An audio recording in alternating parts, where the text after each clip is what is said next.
Lego Star Wars is one of the most celebrated and studied video games of all time. There's no denying the impact it's had on the current gaming landscape and the hearts of fans across the world, but no game comes without its challenges. Although there's a certain level of nostalgia associated with Lego Star Wars, whether it be the cutscenes, the extras, or even the death sounds, we're looking at you, Yoda. I just can't shake the feeling of frustration I get every time I play it. That's right, it's all fun and games until you've died for the 501st time of that level. Not to make you angry or ruin your day or anything, but I'm about to go over the top 10 most frustrating moments of Lego Star Wars: The Complete Saga. Strap yourselves in, folks, and just know that I am not legally responsible for any damages that may occur as a result of your emotional response to this video. Proceed with caution and at your own risk. First, let's kick it off with some honorable mentions. For the first honorable mention, we have the moment, or moments, where you hit someone in the cantina and a fight breaks out. I'm not trying to start a bar fight, so go away! Every single person in the cantina needs to chime in and get their piece of the pie. No one can just sit back and say, oh, yeah, that was an accident. That guy just tripped. Nope. Everyone's got to fucking get together and take out all their guns and their lightsabers and start killing each other. They kill each other. They just... For the second honorable mention, we have the moment where Luke's hand comes off right after he got it on. I mean, he got it chopped off. He got his actual hand chopped off by Darth Vader earlier that day. And then he finally gets a new one on, and look what it does. It just... oh my god. It just jumps off of his wrist and hops away, and then he has to jump around, knocking people over to try and get it back. And it's just so annoying because he just got it. Like, he's already been through enough that day. Why does he have to deal with this now? For our third and final honorable mention, we have Bounty Hunter Pursuit. Just the whole fucking level. Just the whole thing. Now that the honorable mentions are out of the way, let's kick off the top 10. Number 10. At number 10, we have the moment where General Grievous starts jumping around the map after you finally catch up to him. I mean, we've been chasing this guy for a while now. It's been what, like, this is our third level in a row going after this guy, trying to get him. You finally catch up to him, you finally start fighting him, and then he jumps, he's gone, he like, look at the way he flies. He just jumps up on top of a mountain like it's nothing. So then, Obi-Wan, I say you because who plays as Commander Cody? So Obi-Wan has to, Obi-Wan and Commander, I'll include him, Obi-Wan and Commander Cody have to climb up an entire mountain. They have to go through all these little puzzles, they have to shoot things and break things and use the Force on things, climb all the way to the top, just for General Grievous to jump back to the middle. Like, if that isn't frustrating, I don't know what is. Just the way he looks at you, like, he doesn't care. He doesn't even have any expressions on his face. He doesn't care. He's completely unfazed. And then you got to go all the way back down to catch back up to him. And then what? You get like one hidden, and then he's gone again. Number 9. At number 9, we have the moment where Boba Fett starts shooting at you while you're trying to fight Jango Fett. Let me put this into perspective for you. So, you're chasing this man, Lego Jango Fett, and you're chasing him across this bridge, so you're already working up a sweat from running so much. But then, once you get across the bridge, suddenly, the bridge disappears. It's gone. So if that's not stressing you out enough, guess what happens next? First of all, Boba Fett takes off in the Slave One, and then you're there, and you gotta fight Jango Fett. So you figure, okay, well, Boba Fett's not in the way, so it's time to just run after him and start fighting him. And so you do that, and okay, this fight's not too bad. It's kind of easy to get on top of things, and then finally, I mean, it's already hard because he's flying around with his jetpack, but then finally, Boba Fett starts shooting at you from a ship with a ship's guns. Okay, this isn't just the little water guns that Jango Fett has. No. This is a ship. This is huge. And so he's firing away at you non-stop. I mean, you don't even get a second of a break. He's just firing at you. And, you still have to fight Jango Fett, though. You still gotta chase after him and fight him. So, okay, look, you can switch to R4 and slowly make your way over to these little turrets on the sides, turn one of them on, and have it shoot. But that takes so much time. That takes so long to do. So long! This moment would rank higher on the list if it weren't for the fact that Boba Fett does stop shooting eventually. Once you get down to that last life on Jango, he gives up. He reels it all back in, and he says, okay, I've had my fun. I made this more frustrating for you than it needed to be. I've had my fun. I'll stop now, and I'll just let you kill him. If he kept shooting for that last life, I think I would have just smashed my controller, and this would be number 1. But he didn't. Number 8. At number 8, we are going to discuss the asteroid field level. So there's a moment where there's this whole wall here that you need to shoot torpedoes at to blow it up, but there's nowhere to really get the torpedoes from. Like, there's no stationary dispenser. You need to track down TIE fighters, kill them, and then take the torpedoes and go use them. And sometimes you need to go really far back in order to get them. And it's so frustrating because there's all these other things around that are kind of luring you away. Like, use your torpedo on me. Trying to distract you from the main goal, which is to get this fucking wall down. So you do that, or maybe you die, or maybe you mess up just a little bit. I mean, it's such a frustrating game. You're going to die all the time. So you die, you lose your torpedoes, then you got to turn around and go all the way back. You gotta go so far back just to get one.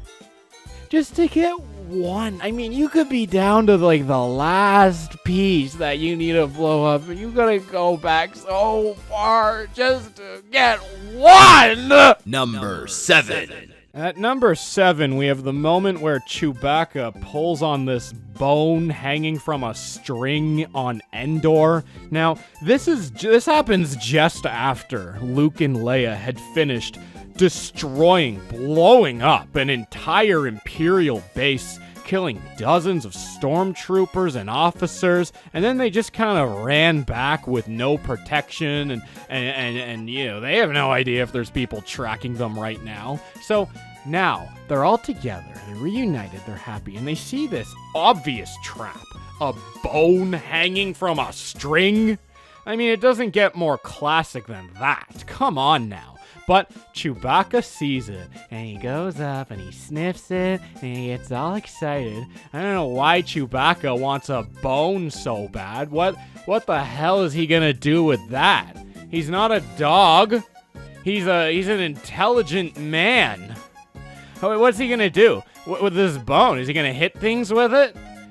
He's not gonna eat that. He's not gonna play with it. So anyway, he goes up. He just can't fucking help himself. He goes up to the bone, and they all advise him not to.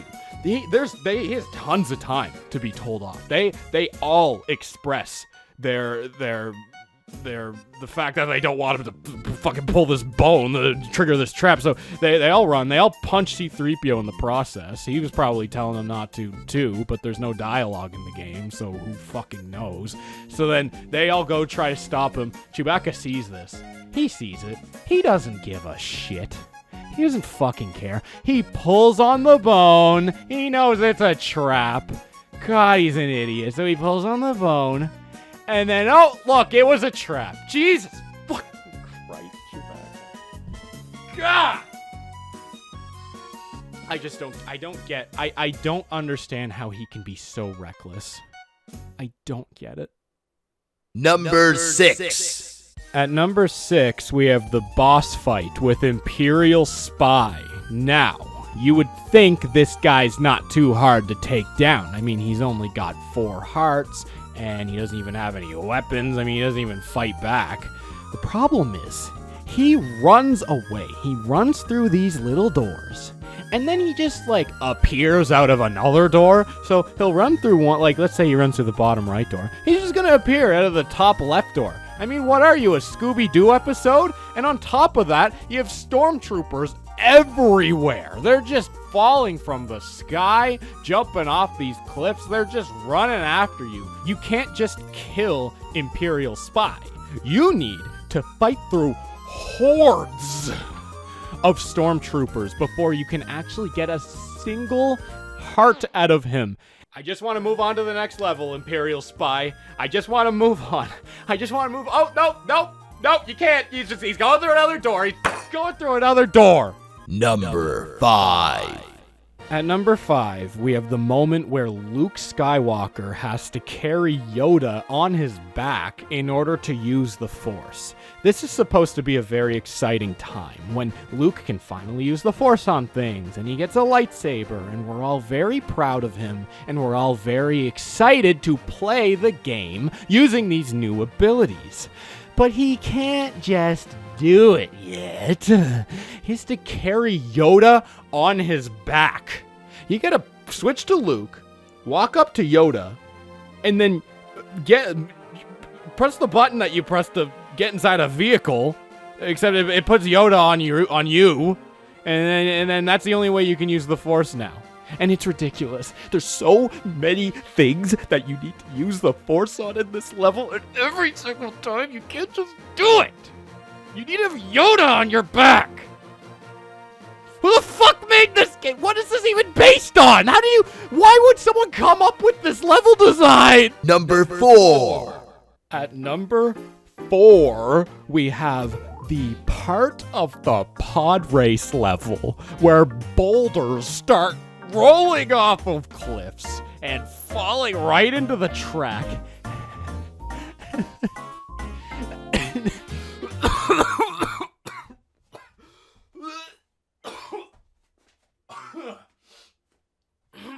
It's not just the boulders rolling into your way, into the track.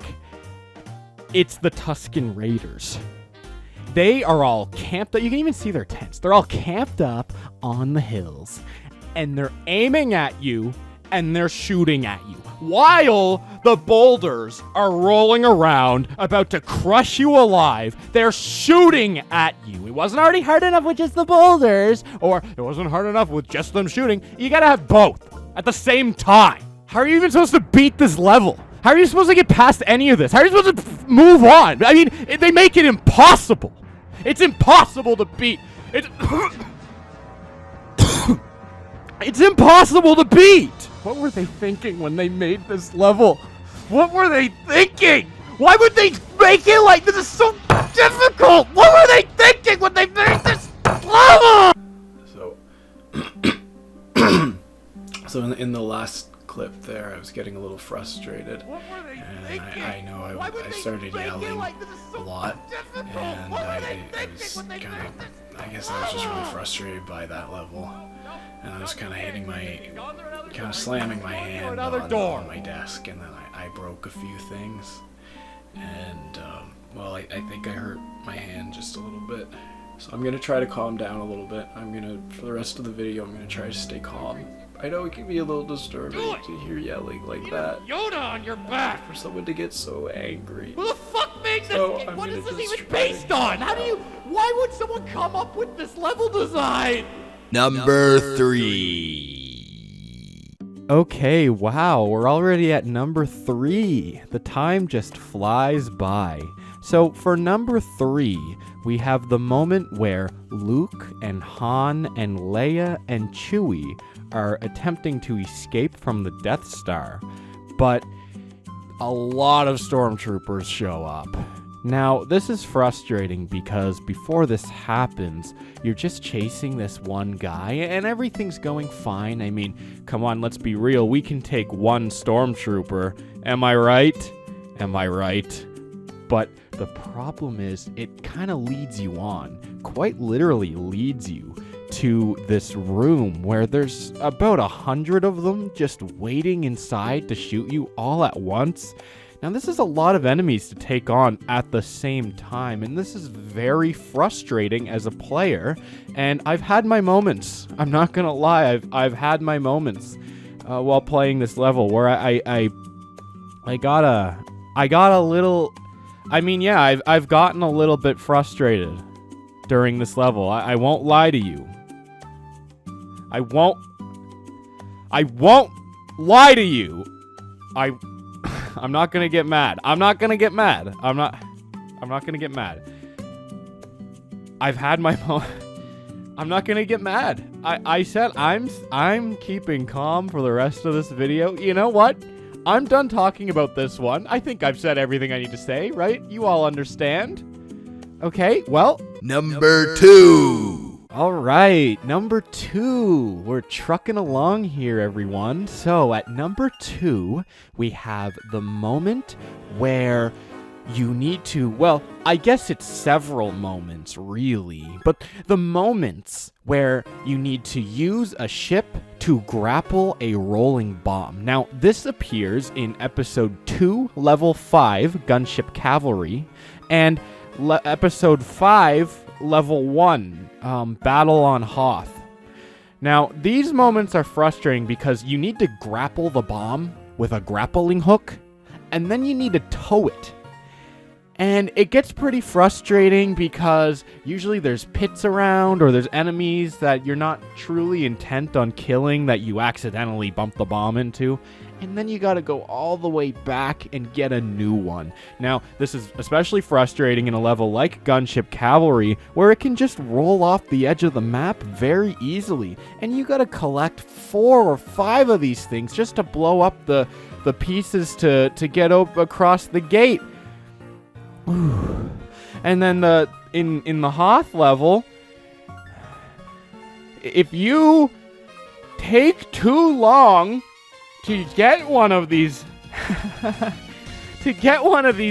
grappling hook bombs and roll them over to an AT-AT after you sink it to its knees, it's gonna stand back up. If you're not fast enough, it's gonna stand back up.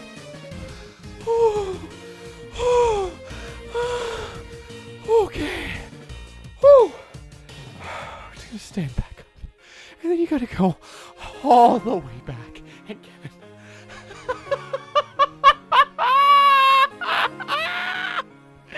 You gotta go all the way back and get another one.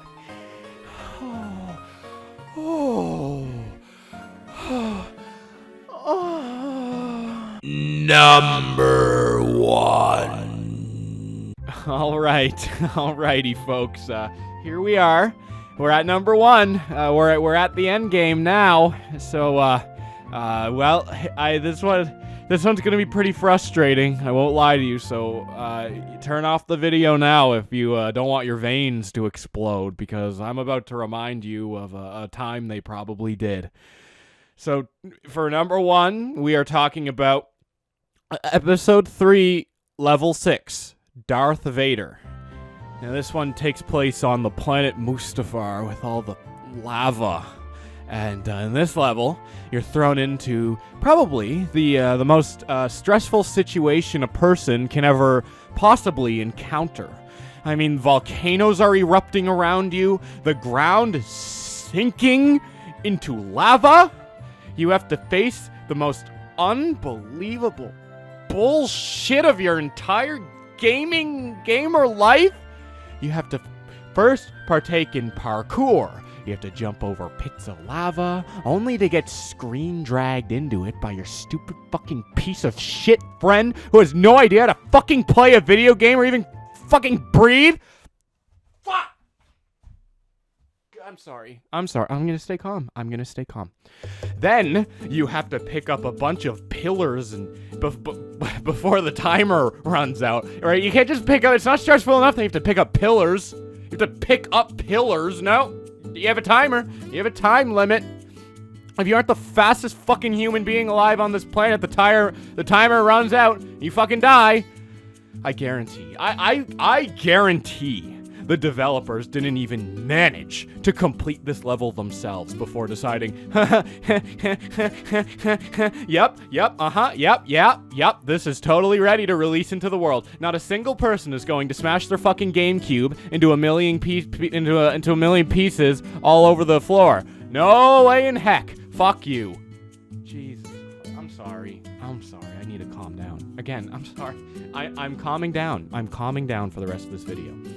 So after that, then you have to get past all of this, all this stuff here before it explodes and sinks and kills you. And you know that it takes a few tries. Let's be real. It takes more than a few. And then perhaps the stupidest part of this level. Sorry, stupid's kind of a mean word. Perhaps the most challenging part of this level is where you need to do parkour over this ocean of lava. And you get so close every time, like you're almost there, and then you fall in. After one jump left, and you fall in. It's just so... it's just so unbelievably frustrating. I am calm. Fuck!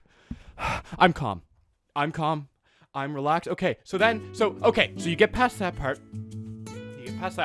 And then, so you finally make it to the end of the level. Okay, so we're finally at the end. Okay, so now what? More parkour, more lava, water. What do we do next? So it turns out my partner is trying to kill me.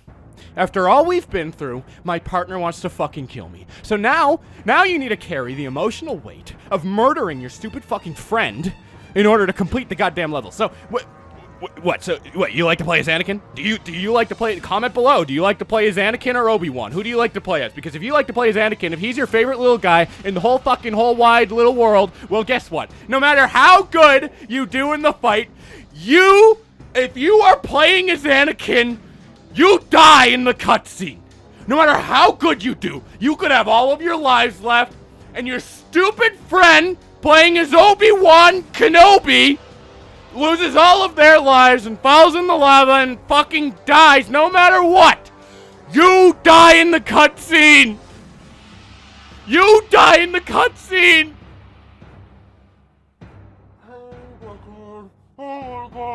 Oh my god, I can't stand this game. Why would the developers do this? It's cruel! Why? Why would they do this? It's so cruel! Why would you develop a game and make the player go through this? It's traumatizing! It's traumatizing! Fuck you, Lego Star Wars! I hate Obi-Wan Kenobi! I hate Lego Star Wars! Ah! Fuck you, Lego Star Wars! Fuck you! Fuck you!